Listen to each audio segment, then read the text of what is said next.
Assalamualaikum warahmatullahi wabarakatuh.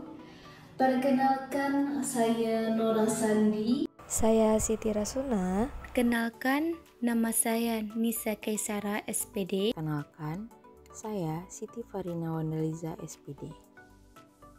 Mahasiswa UBG PPG Prajabatan Gelombang 1 2024. Pada kesempatan kali ini, kami akan membahas tentang Select Strategies and Research. Nah, jadi apa sih pengertiannya? Nah, jadi arti dari Select Strategies and Research ini adalah memilih strategi pembelajaran dan sumber belajar. Pada tahap Assure, pemilihan strategi pembelajaran adalah salah satu pendukung terwujudnya proses belajar mengajar yang efektif. Nah, gimana sih caranya? Nah, jadi caranya adalah pembelajaran yang efektif dan mendukung dapat terwujud dengan penggunaan teknologi dan media yang tepat. Nah, semua strategi pembelajaran baik yang berpusat pada guru atau peserta didik harus melibatkan peserta didik dalam pembelajaran yang aktif dan juga harus ditilik di mana guru dapat menggunakan strategi tersebut. Oke, selanjutnya akan dilanjutkan oleh teman saya. Baik, saya akan melanjutkan materi terkait Select Strategies and Research, yaitu tentang memilih strategi pembelajaran.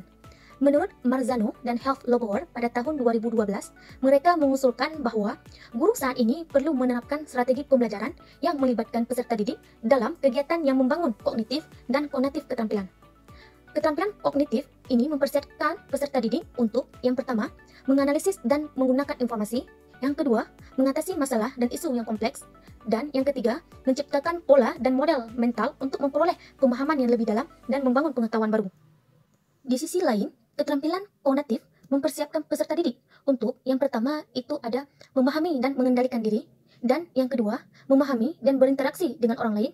Jenis kegiatan ini yaitu untuk mempersiapkan peserta didik untuk karir masa depan yang membutuhkan penerapan pengetahuan dan keterampilan yang serupa. Pertimbangan lainnya adalah dengan menggunakan strategi instruksional, di mana guru menjaga peserta didik agar tetap termotivasi untuk belajar. Jadi, strategi yang harus dirancang untuk mendorong peserta didik percaya bahwa di dalam dirinya terdapat potensi dan bakat yang luar biasa, sehingga peserta didik memiliki kesempatan berinteraksi dan menerima pengakuan dari guru, keluarga, dan orang lain secara sosial. Selanjutnya, saya akan menjelaskan tentang 3 langkah dalam memilih strategi pembelajaran. Strategi pembelajaran yang utama adalah memilih bahan ajar, yaitu memilih bahan yang tersedia. Biasanya, bahan yang tersedia bersifat off the shelf, yaitu bahan yang siap pakai tersedia dari sekolah, distrik, maupun sumber yang sudah ada. Berikut langkah-langkah untuk memilih bahan yang tersedia. Pertama, melibatkan ahli media perpustakaan. Ahli media perpustakaan biasanya lebih mengetahui bahan ajar yang sesuai untuk digunakan. Arsip yang ada di perpustakaan dapat digunakan untuk memeriksa materi dari sekolah untuk mengetahui media yang cocok untuk materi tersebut. Kemudian, bergabung dengan guru lain. Untuk guru yang sudah berpengalaman bertahun-tahun dengan media alternatif dalam mendukung materi mungkin akan bisa memberi masukan lebih banyak. Bergabung dengan guru lain akan memunculkan kumpulan ide bersama. Kemudian, ada survei online. Education World adalah situs yang diperbarui setiap hari dan menawarkan ulasan aplikasi, situs web, dan produk teknologi, serta rencana pelajaran. Sumber daya siap kelas, artikel pengembangan profesional, dan alat media sosial untuk terhubung dengan guru lain. Langkah selanjutnya dalam memilih strategi pembelajaran adalah memodifikasi bahan ajar yang ada. Teknologi memunculkan banyak materi tersedia di berbagai platform pendidikan. Banyak sumber daya pendidikan yang disediakan sebagai file digital bebas hak cipta. Mengubah material yang ada contohnya adalah ketika materi yang tersedia hanya bentuk cetak dan tulisan bisa diubah menjadi sebuah PowerPoint yang dimana materi di dalamnya ditambahkan dengan video dan gambar yang mendukung proses pembelajaran. Kemudian, langkah dalam memilih strategi pembelajaran selanjutnya adalah merancang bahan ajar baru. Ketika bahan yang sudah jadi tidak tersedia atau bahan yang sudah ada tidak dapat dengan mudah dimodifikasi, Anda perlu merancang bahan pelajaran Anda sendiri yang dapat berkisar dari mencetak flip chart dengan tangan hingga menggunakan laptop Anda untuk membuat handout, presentasi, atau blog online. Kemudian ada memilih sumber belajar. Saat memilih sumber daya untuk pelajaran Azure, keputusan dibuat mengenai teknologi dan media serta jenis bahan pendukung yang diperlukan untuk mencapai hasil pelajaran.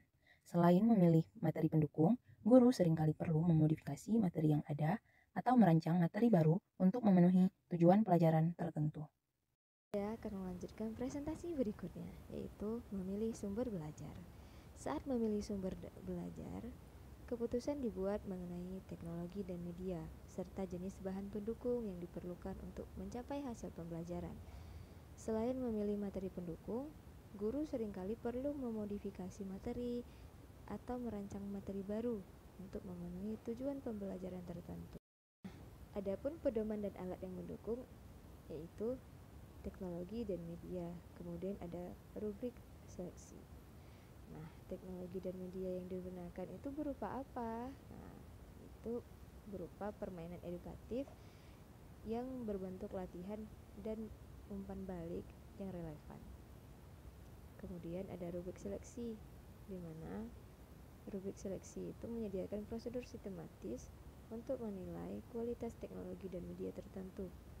Setiap rubrik mencakup serangkaian kriteria pemilihan yang konsisten, serta kriteria untuk teknologi dan media yang ditentukan. Misalnya, perangkat lunak aplikasi audio.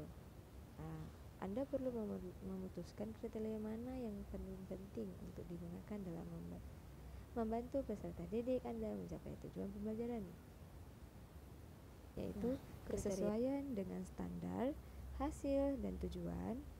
Kemudian ada informasi yang akurat dan terkini, bahasa yang sesuai dengan usia peserta didik, tingkat minat dan keterlibatan peserta didik. Kemudian ada kualitas teknis, ada juga kemudahan penggunaan, bebas bias atau tidak bocor. Kemudian ada panduan penggunaan atau petunjuk penggunaan.